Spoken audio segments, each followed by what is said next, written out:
Hello, I'm Patrick Hayes, one of the ministers at Redeeming Life Ministries Church in Stanton, Virginia here, along with Pastor James Potter. We work the pulpit together and all of that.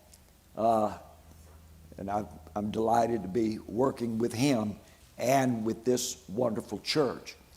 Come by and visit us if you're watching from afar next time you're in Central Virginia, and we'd love to meet you and have you in with us. Brother James, would you like to open us with a word of prayer tonight? Yes, sir. Father, thank you so much for this rain we had today, for another beautiful Wednesday, and another much-needed rain. As we sit here and come together to learn your word, just Lord, let it rain by your Spirit into our hearts and our minds. Transform us to be just a little more like you tonight. Amen, amen. Well, Brother James, I see that rain symbolism is still deep in your mind. You were preaching about it Sunday. Yeah, the fountain of the Lord and living waters. Well, we're starting off today with Joel chapter 3, verse 1. We're finally getting off the end of Joel chapter 2. Not that I won't make some more references to it tonight. I didn't finish telling you everything I wanted to tell you about the strange events that occurred following the Spanish conquest of New Spain, later known as Mexico. But I'll work some of those things back in just because I think it's an interesting topic, and it's quite apropos to some things that Joel was calling for. It's just one piece of history that I think is astounding. We could be drawing things from British history, Asian history. We could be talking about the reign of the amazing King Asoka of India, like none other in ancient times. A lot of things from history I find fascinating, but this really isn't a world history class. It's a Bible class. We're going to pick up with Joel chapter 3, verse 1 tonight, and let's just get into it. He says, "For behold, in those days and in that time, when I shall bring again the captivity of Judah and Jerusalem." Well, let's stop right there. What captivity of Judah and Jerusalem is he talking about? Is he talking about how the nation of Tyre, under Athaliah, the daughter of Jezebel, who was the daughter of Ethbaal, king of Tyre, how Athaliah married to the son of Jerusalem's and Judah's king Jehoshaphat, how she had taken over the whole place for nearly 7 years and in rampage supplanted the God of Judah with the god of Tyre, Baal, and Ashtoreth worship, what is known by scholars of biblical paganistic groups as Tyrian Baal. Now, the word Tyrian I spell Tyrian, which means people and cultures of Tyre, Tyre, sometimes called Tyrus, Tyrus. Is he talking about that the people of Tyre? Yes, I think so. Yes, I do think so. Well, I mean, you can think what you want, but I'm telling you, yes, it's true that I think so. And that's because of what he's going to follow with here in context. He might be idea number 2 or idea A and then idea B. Joel might be broadcasting something that's going to come up within a few centuries, and that is the captivity of Judah in Babylon. Now remember, I told you that there are layers of prophecies. There's the current layer, the time in which Joel is living, and just like John in the book of Revelation, often talking about what's happening in his own time, in the Roman Empire and the coming persecutions of Rome against the church. But he's also forecasting things that will happen in other periods of time in the future, and finally in the end time. Let's never forget that prophecy has layers of meaning. That's what makes it not only poetic, but mystical and spiritual. And so he's speaking about a restoration of Judah and Jerusalem. Now, if he's talking about his own times, or he might be talking about end times, like John does, when Christ will return and restore the modern nation of Israel and build deeply into it the theories and doctrines that had been proper Judaism at one time. I can see all of those things in this little brief sentence. But we come to verse 2. I will also gather all nations and will bring them down into the valley of Jehoshaphat. Well, this is the Kidron Valley, just southeast of the city of Jerusalem, a valley that goes down from the city, crosses the brook Kidron, and then rises up to the Mount of Olives. That's the same path that David took as he fled from his son Absalom long before Joel's time, and then came back after the Absalom rebellion was quelled. Also known as the path of weeping because of that. It's the same path that Jesus took down out of Jerusalem to go and pray in the garden of the Mount of Olives that night, and then was brought back in captivity or as a prisoner to be crucified, crossing that same little area. There are a lot of passages dealing with this, but in Joel's time, it began to be known not as the valley of the Kidron, but the valley of Jehoshaphat. Now why? Well, we'll do a history on King Jehoshaphat sometime, but it's because Athaliah's husband, now deceased, Athaliah, the wicked Baal and Ashtoreth worshiping queen in Judah for 7 years, had been married to the son of Jehoshaphat. It is thought that, please excuse me, it is thought that in his time, or even in his father's time, this had begun to be called the Valley of Jehoshaphat. And it's going to come up again as we read through this. Just kind of keep that in mind. I will gather all nations, bring them down into the valley of Jehoshaphat, and will plead with them for my people and for my heritage, Israel, whom they have scattered among the nations and have parted my land. Well, in current times, in Joel's time, this could refer to the 10 northern tribes called Israel, who had already begun to be scattered out among other conquering nations who were picking them off piecemeal shortly before the Assyrian conquest of that whole bunch would carry all of those 10 tribes off to other lands. But God is saying here that there will be an opportunity to bring them back. But it's going to depend on a couple of things. Verse 3, the Lord goes on and says, and they have cast lots over my people, and have given a boy for a harlot, and sold a girl for wine that they might drink. Now this is child abuse. This is human abuse, human trafficking at its worst. I want a harlot for a month or so. Take my boy as payment. And there'll be more of this Joel's going to be talking about. I'll give a little girl, for a cask of wine. In other words, human value. This is a strong way to put it. but the value of human life was so diminished that human beings were being traded off for a few temporal fleeting pleasures. And Joel, of course, and God are very much deploring this.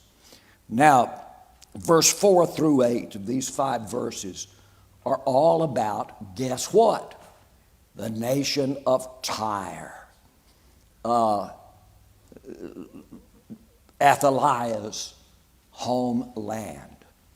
Now, I want you to remember before we start reading this that there had been a time when David had been king, roughly 1,000 years BC.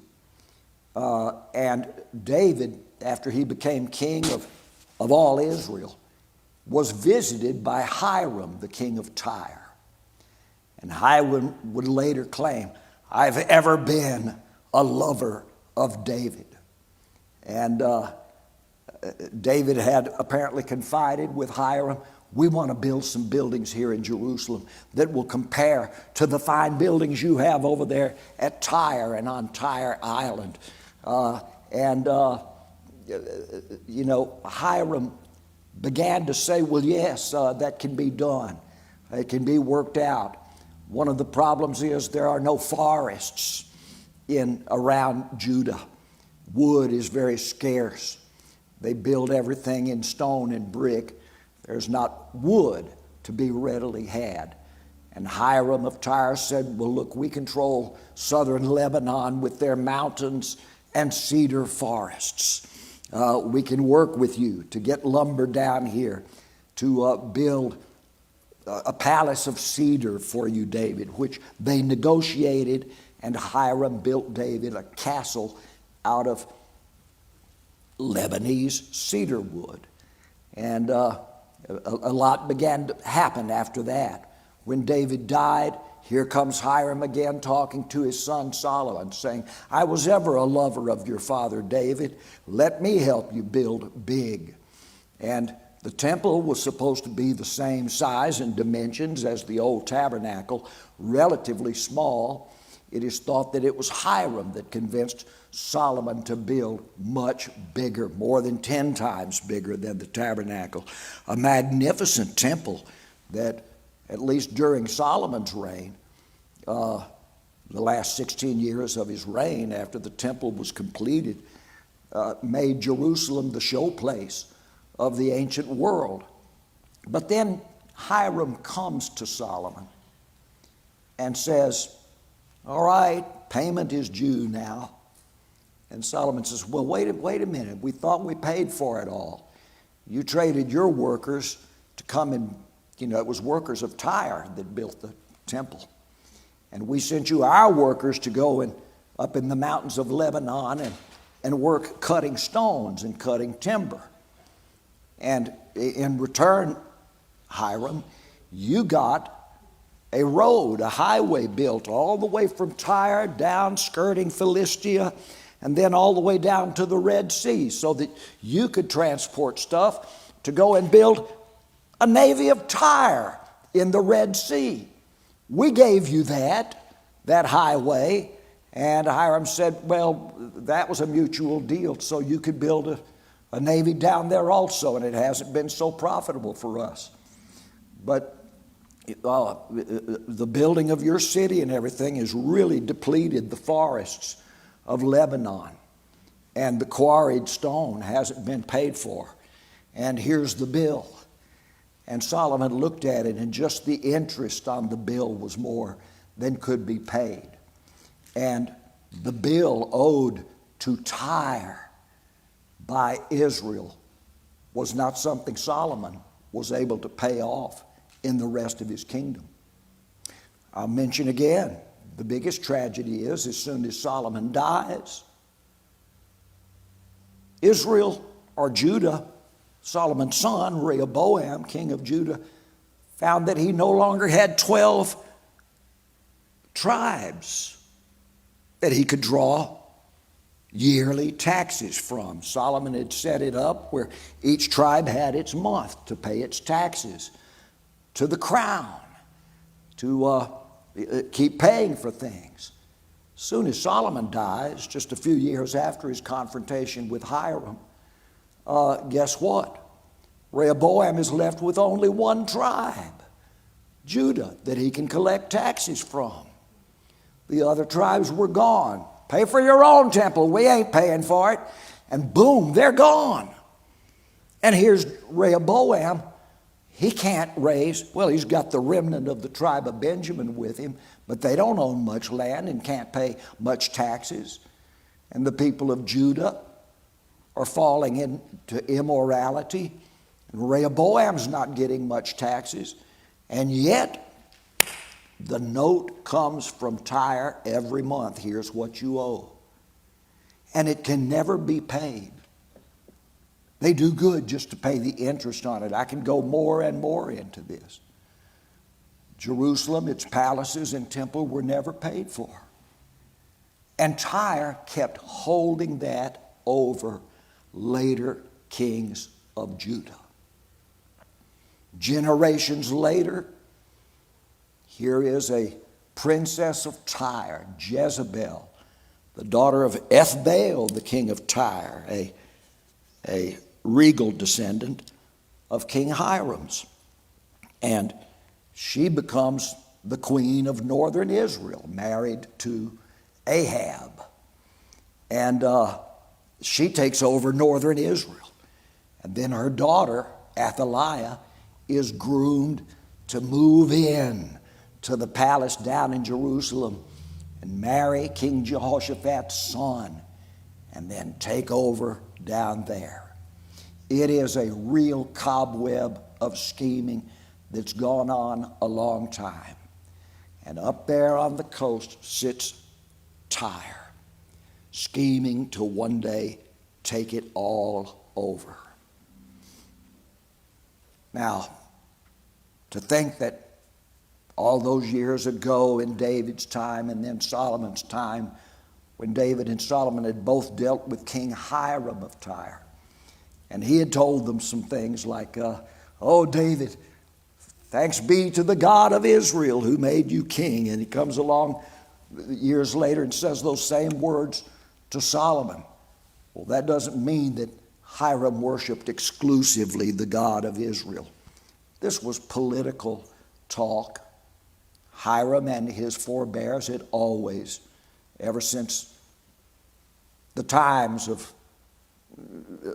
when Israel was captive in Egypt, these people up here at Tyre had always been worshiping Baal and Ashtoreth, the god of the sun and the goddess of the moon, and various stars and constellations in the night sky that they held as deities. That had been going on a long, long time, and Hiram never forswore all of that. And now here's Jezebel in the north, descended from Hiram, and Athaliah in the south, daughter of Jezebel, and they're bringing all of that back and pushing out the God of Israel. Now this is what, in Joel's time, he's most concerned about. How is Tyre getting its money every month, or at least every year, from Judah? The debt that had not yet been paid off. Well, Hiram had been in a brotherly covenant with David and Solomon. And Joel is going to complain now. The people of Tyre, the kings of Tyrus, had broken the brotherly covenant that had once been made between Hiram and David and Solomon. Here's what he has to say. And I'm going to read you two passages about this. Is this interesting to any of you?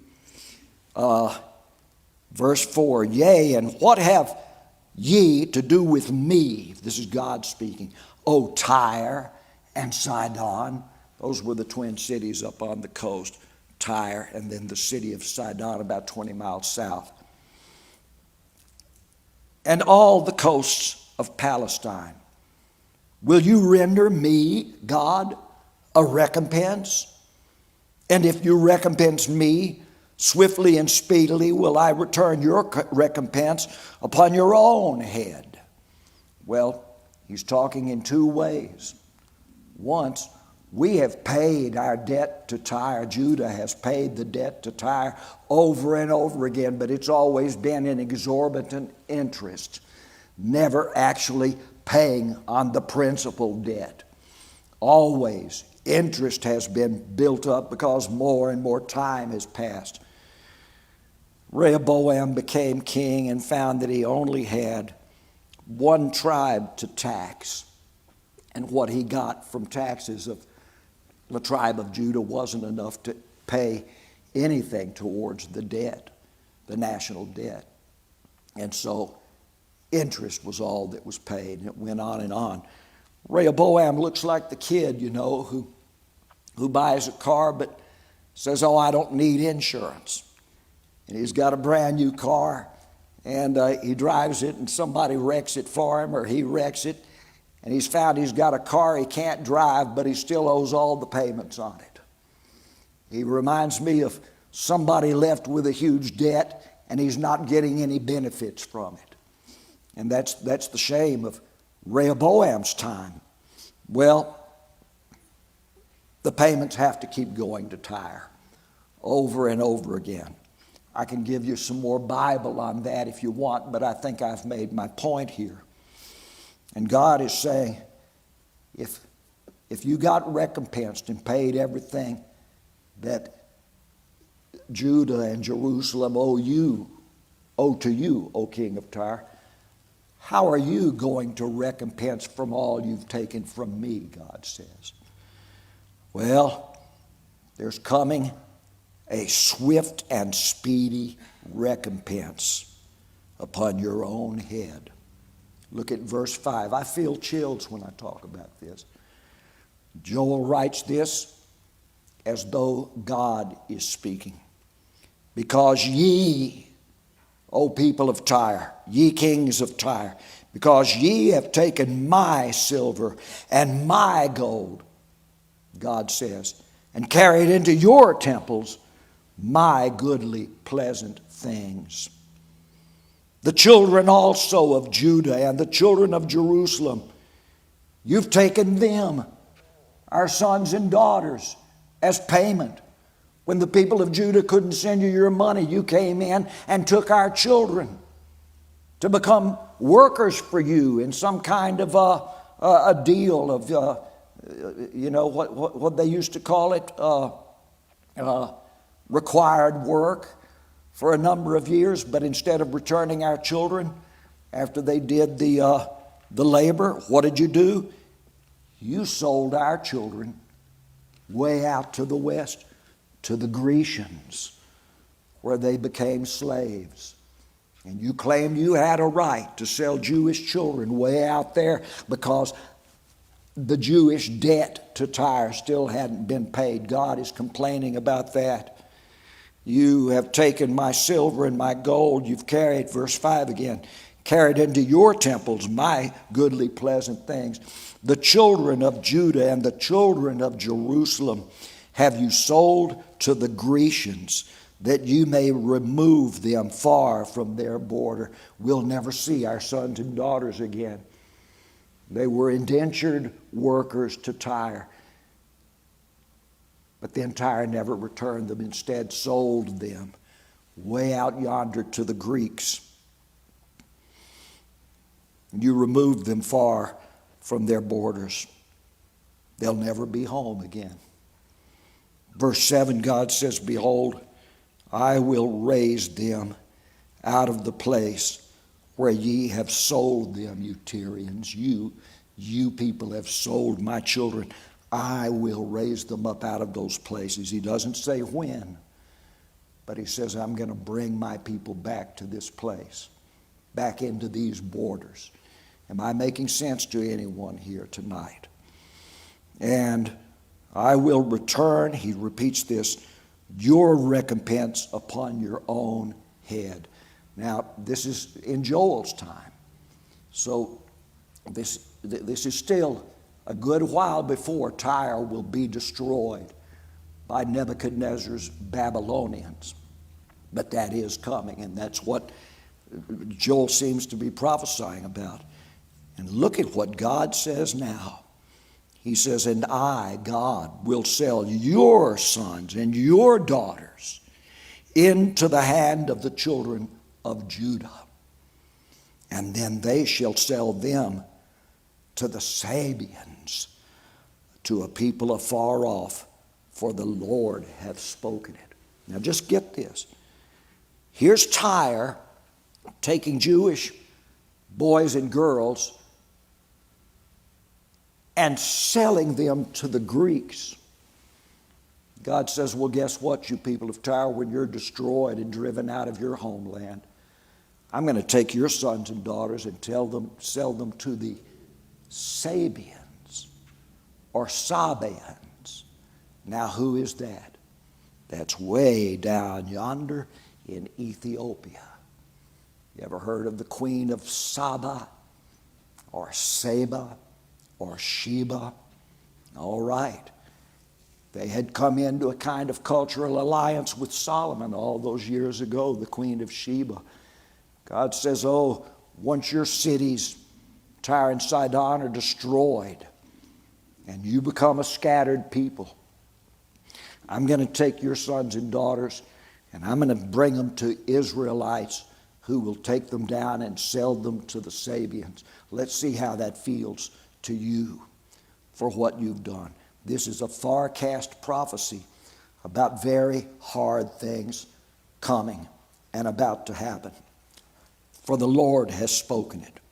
I want you to turn maybe one page in your Bible, and you'll see the book of Amos. Amos, written during the days of King Uzziah, around the year 750 BC. There's a curious thing. We will study Amos further, but this is just shortly after Joel's prophecy. And I want you to look at Amos chapter 1, verse 9 and 10. Yeah. Thus saith the Lord, Amos says. And I think this Amos or Amos is probably the father of the prophet Isaiah, because Isaiah will claim to be the son of Amos. So might be the same person. The timeline surely fits. But this is Amos.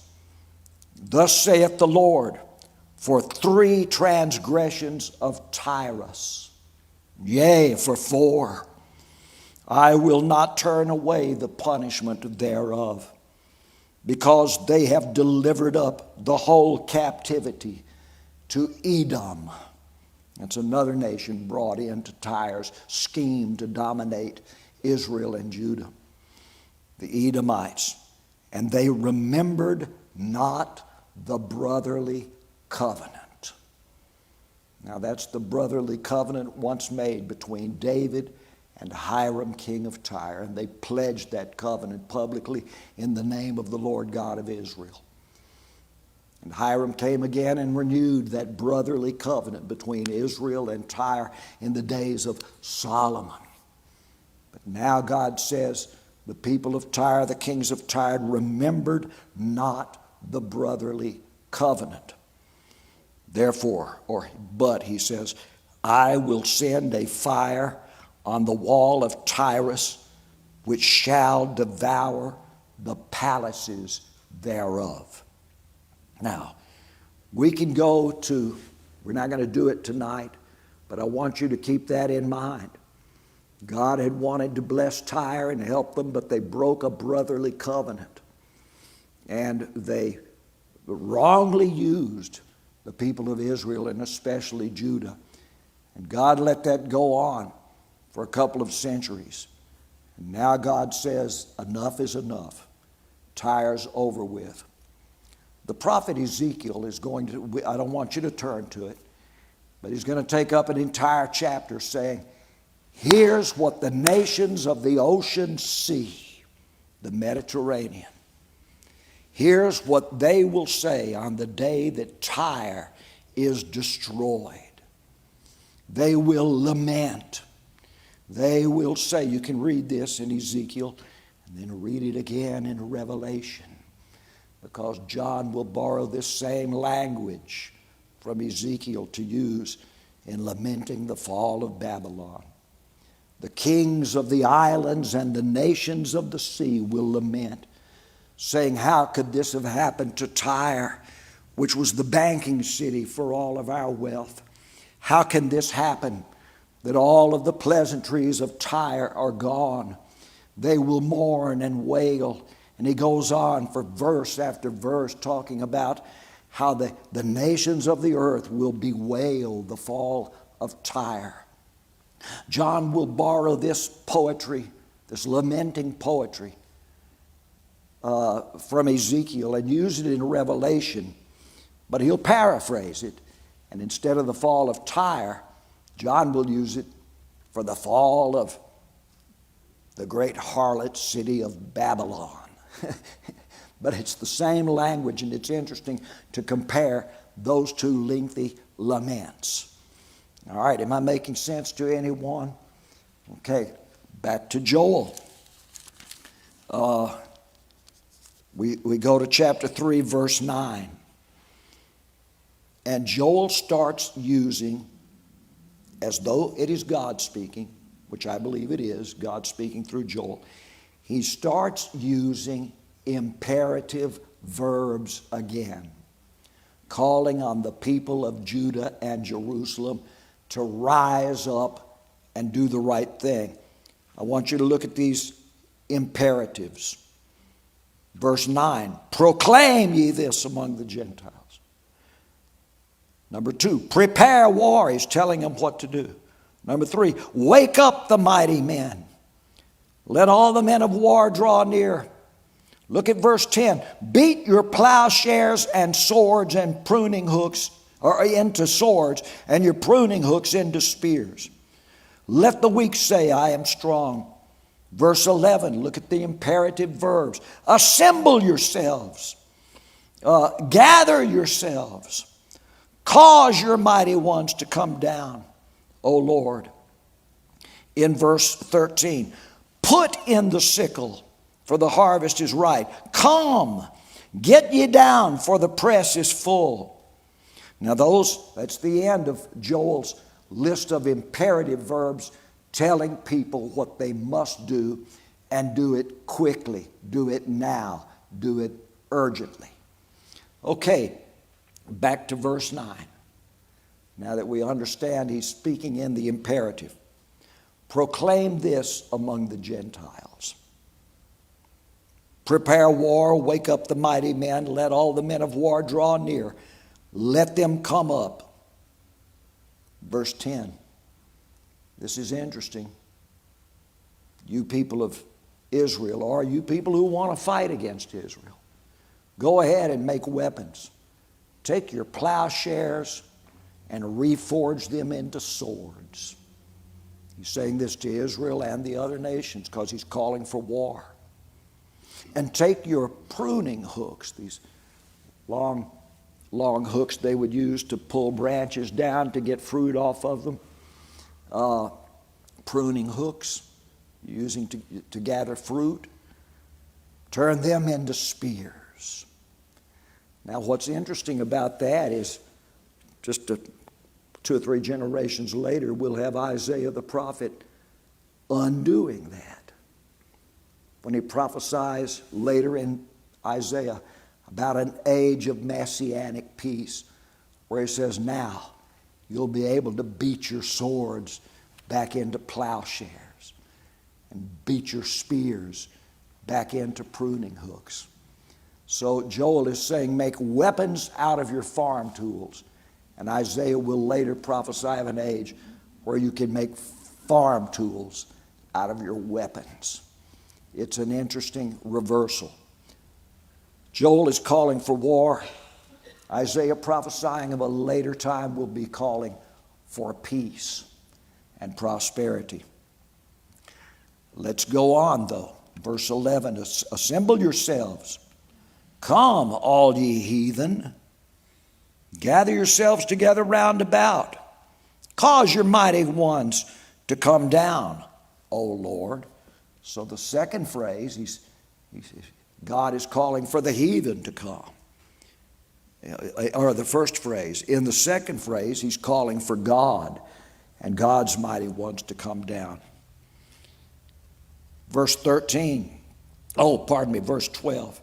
Let the heathen be weakened and come up to the valley of Jehoshaphat. Let them come to the Kidron Valley. Let them all come. And God says, for there will I sit to judge all the heathen round about. Now this valley of Jehoshaphat, also called the valley of the Kidron, that scene is now turned in to a judgment scene. God's saying, I will come down right there and I will judge. If you jump down to verse 14, I'll judge them all, multitudes of them, in the valley of decision. Now this is the word decision there doesn't mean they're all trying to make a decision. No, their time is over. It's God who will make a decision. Jesus talks about this kind of judgment when he says, I, the Son of Man, will come and I will judge and I will make the decision and put the sheep on my right hand and the goats on my left hand. That's the decision that's going to be made. Oh, the preachers I've heard saying, that's where we are today, multitudes in the valley of decision. Can't make their minds up. Yeah, people make their minds up, brother. They make their minds up to live in sin or to live in righteousness. They make their minds up to be fools or wise men. People make their minds up. God will come down and make the final decision about humanity. But let's go back to verse 13. Put in your sickle, for the harvest is ripe. This will be quoted by Jesus to his disciples. The harvest is ripe. Pray for laborers to enter into the harvest. This will be used by John the Revelator when he speaks of the seven angels now becoming harvesting angels to reap the harvest of the earth. It's bread and wine and all of that. For the day of the Lord, he says. No, pardon me. Come and get ye down, for the press is full and the vats overflow, for their wickedness is great.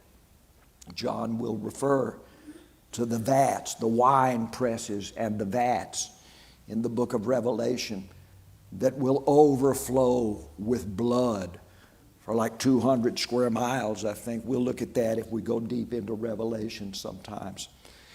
But he's really, so what's he talking about?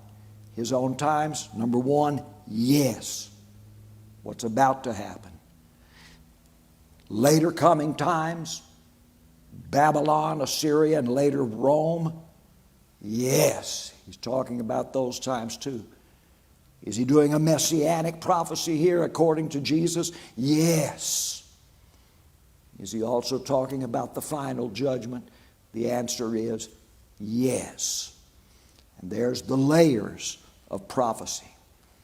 I just do not understand some people.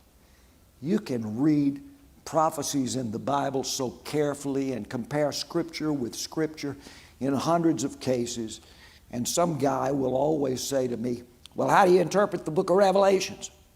I say, very carefully. He'll say, yeah, but are you a preterist or a historicist or a futurist? Now, by those terms, they mean, are you one of those people that the book of Revelation was fulfilled back in Roman times? That's a preterist. Are you one of those people that thinks the book of Revelation keeps repeating throughout history in its fulfillments? That's a historicist. Or are you one of these people? And he's usually one of these people. A futurist that believed nothing in Revelations has been fulfilled, but it's all about to be fulfilled in the last 7 years. Which are you? And I say, well, why do I have to choose? Why can't I be all three? The book of Revelation begins by saying these are things that have been, things that continue to be, and things that will be. some of them soon to come, he says. And these things are revealed to you, John, by he who was, he who is, and he who will continue to be. The book of Revelation thus declares itself to be a book of layered prophecies. Yes, the book of Revelations has much to speak to me if I'm living in the days of King Arthur or in the days of Donald Trump, or if I were living in the days of Caesar Augustus. The book of Revelation can speak to me in any of those times, because it is not only predictive, it's also eternally poetic. Joel writes much in that same way. I'm going to repeat myself here. It really runs me crazy where people ask me to choose and tell them which ist I am and which ism I hold. I just hate it more and more and more. I'm not an ist, and I hope I don't have an ism. I'm just somebody who reads the Bible as carefully as I can and tries to bring out what's in it.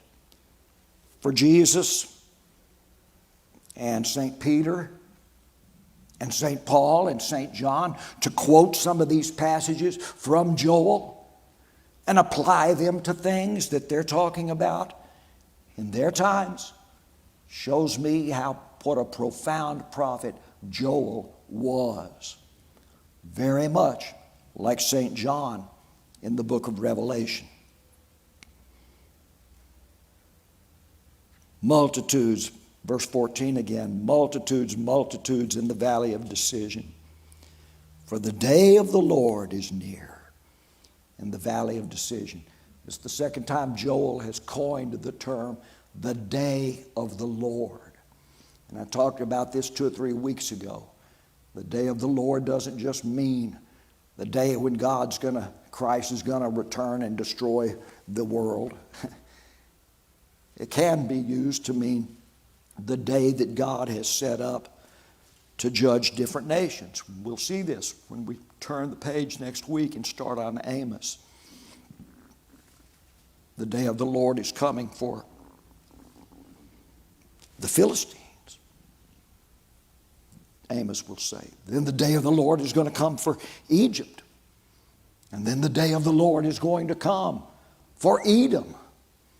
And the day of the Lord is going to come for Assyria. I've already read to you tonight from Amos. And the day of the Lord is going to come for Tyre and Sidon. And the day of the Lord is then going to come for northern Israel, Amos says. And then the day of the Lord for 3 transgressions of Israel, yea, for 4, the Lord will not turn back his judgment.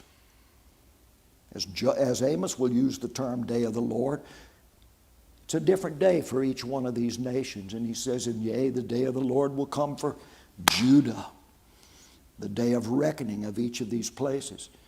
And yet, the day of the Lord can also be used as a day of splendor, a day of restoration and forgiveness.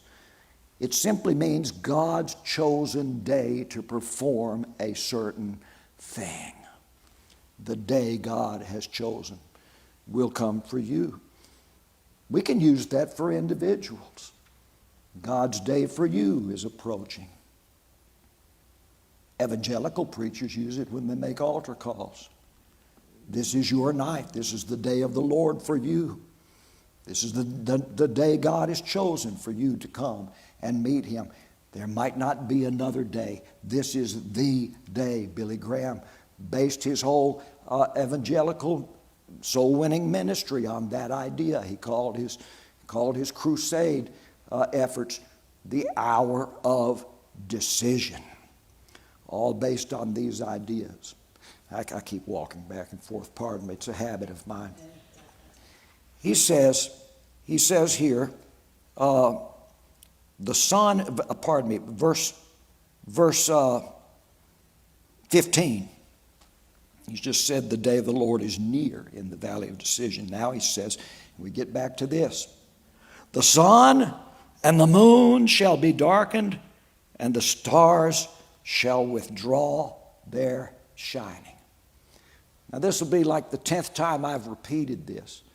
But why does Joel keep saying it? Why hadn't anybody said that beforehand? Joel is saying it to predict a big change in widespread human thinking that's going to be coming.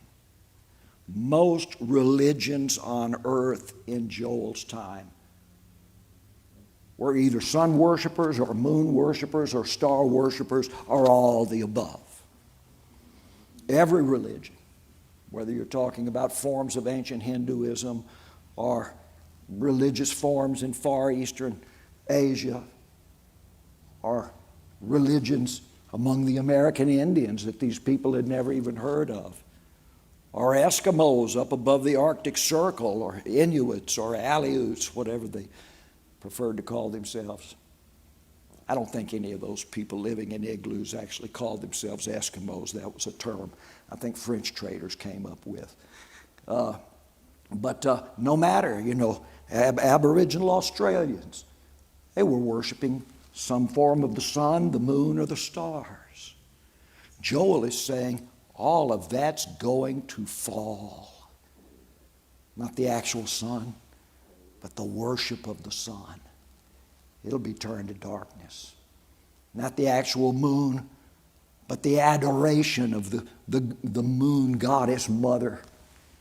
That'll be turned into blood. And the worship of various stars, they're going to withdraw their shining or they'll fall from the sky. Now he's talking about the end of widespread pagan idolatries. And I remind you, he's saying this during a time when those things had taken over the world and were now squeezing Jehovah out of his own temple in Jerusalem. And Joel has already said back in chapter 2, God's going to restore all of that. And he will shine greatly. But these things will fall. Now here's my question. Isaiah will come along a few generations later and say the same thing. Isaiah loved to mock pagans, as David had done before. They build these gods that have heads but can't move them. They got eyes but can't see, ears that can't hear, mouths that can't speak. They got hands that can't move and feet that can't walk, and yet you bow down to them. David wrote that list, mocking all pagan gods. When David talked about the sun, moon, and stars, he talked them about not as deities or supernatural things or supernatural beings. He talked about them as objects that God created that had no life of their own. Only one Creator made all of these things. Go read David's Psalms about worshiping God and beholding the skies and nature and all that is. God made it all. David was a great monotheist. Isaiah will come along sometime after Joel and predict the fall of all widespread pagan religions. Has that happened? Mm-hmm. There is no nation on earth other than India that has a national religion of polytheism. Haiti has something like it. They've got Voodoo or Santeria, mixed though with Catholicism in a strange way. Kind of in the way I've been talking about how the Dominicans came in with Cortez and said, well, we'll convert all of these Mexican Indians to Christianity, but we'll let them keep some of their paganistic ideas. Okay, I never have finished that history, but I will someday. But where in the world do we see a national religion that worships the old Roman gods? Where in the world do we see a national religion that worships the pantheon of the Greeks or the old Egyptian gods? Somebody said, well, I know of a group somewhere, they're sun worshipers. Yeah, there are a lot of hippies that take their clothes off and run around on the beaches and call themselves sun worshipers, but that's not a national religion. That's a bunch of kooks. Nor do we have any national religion that completely proscribes against the idea of monotheism. Even in India, it's allowed. Hindus will allow it and say, okay, bring that in. Let's compare our ancient worship to yours. All right. And no religion by the Indian Constitution is considered a national religion. There's only ideas. There's the biggest and there's the least numbered. But India is a non-religious nation officially. We don't embrace a single religion. Kind of like the United States Constitution. Congress will make no law for the establishment of a national religion. But neither will Congress make any law prohibiting the free exercise of religion. India has something very similar, almost worded the same, in its constitution since 1948. So where do we see a national religion that still worships Baal and Ashtoreth? Nowhere. But all the way down to Isaiah's time and later. Those were the greatest of all gods in the minds of most people. Jehovah was almost forgotten.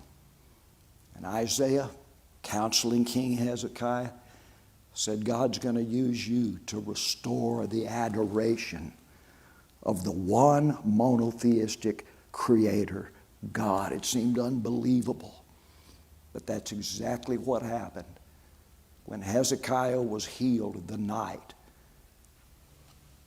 that the sun moved backwards in the sky for 10 degrees. So that Hezekiah would have that sign that God was going to heal him. And that was a sign that was seen all over the world. 3 days later, not only was Hezekiah healed, but the entire Assyrian army, 185,000 men, fell dead in one night. And we're told afterward, Isaiah is alive to watch this. He's counseling Hezekiah. In one night, God showed himself to the world. And when the word got out to the kings of the earth, that not only was Hezekiah healed miraculously, it happened on the very evening or night or day of the sun miracle that was seen around the earth. And that the Assyrian army that terrified the entire Near East was destroyed in one night. The kings of the earth began to come to Hezekiah, Isaiah standing at his side to help counsel him how to speak to these visitors. And they brought gifts, and they came and wanted to know of the wonder that had appeared in the land, and to ask questions about the great God whom Hezekiah worshiped. Oh, it gives me chills, ladies and gentlemen. And this will continue to happen.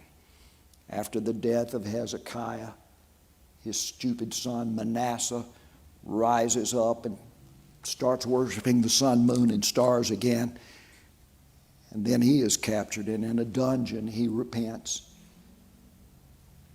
And he tries in his last days to undo everything he had done. The nations are watching these things.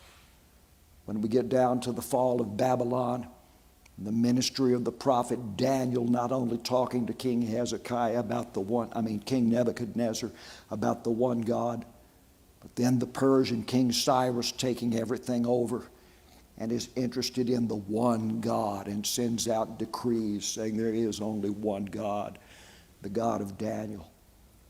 And then a group of his scholars embrace monotheism. They are known as magi, or wise men.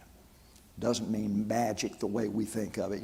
Presto, abracadabra, that's not what magic used to mean. It meant wisdom. back in those days. And these guys studied the prophecies of Isaiah, Jeremiah, probably Joel and Amos. And they matched things up, and they showed up in Jerusalem one day saying, "We have seen a star in the east, and we know that there is one born, a messianic king of the Jews. Where is he?" And that's the great beginning of the Christian age. And at this time, few empires still held monotheistic ideas. The Greeks were losing their reverence for the worship of Minerva and Apollos and Zeus, but it was being held on in some places. Most Romans in Rome did not really believe the gods existed, but they were symbolic. Out there around the empire, there were little groups of people, "Oh yes, these gods do exist." But it was an argument that had become not so theological but philosophical. And here comes Christianity being preached. It didn't win everybody, but in 3 centuries after the ministry of Paul, guess what happened? The Roman Emperor Constantine proclaimed that the Roman Empire would have only one official religion. And that would be, people could worship other ways they wanted, but the only official religion would be Christianity and its monotheistic God. Well, we've come along, 17 centuries since then. Christianity is still being preached all over the world, but it has penetrated every single culture. And nowhere is a pantheon of different gods worshiped as an official religion of any nation on earth. That's what Isaiah was talking about. And that's what Joel is getting to in a symbolic sense. It's time for me to quit, but let me give you this terrific next 2 verses. Verse 16, "The Lord also shall roar out of Zion." Oh, the Lord Jehovah has gotten down in his temple on Mount Zion where he's just a little squeak, a little whisper. Nobody thinks of him. Oh, but you're about to hear him roar. Call him a mouse if you want to. He's soon to be a lion. And he'll roar so loud that the heavens and the earth will shake. But the Lord will be the hope of his people and the strength of the children of Israel. So shall ye know that I am the Lord your God, dwelling in Zion, my holy mountain. Then shall Jerusalem be holy, and there shall no strangers pass through her anymore. I've got 4 more verses. They're not only theological, but extremely poetical. But we'll read them as we start on Amos next week. For right now, thank you for your attendance. Thank you for your attention and your consideration of these interpretive ideas. And God bless you. Good night.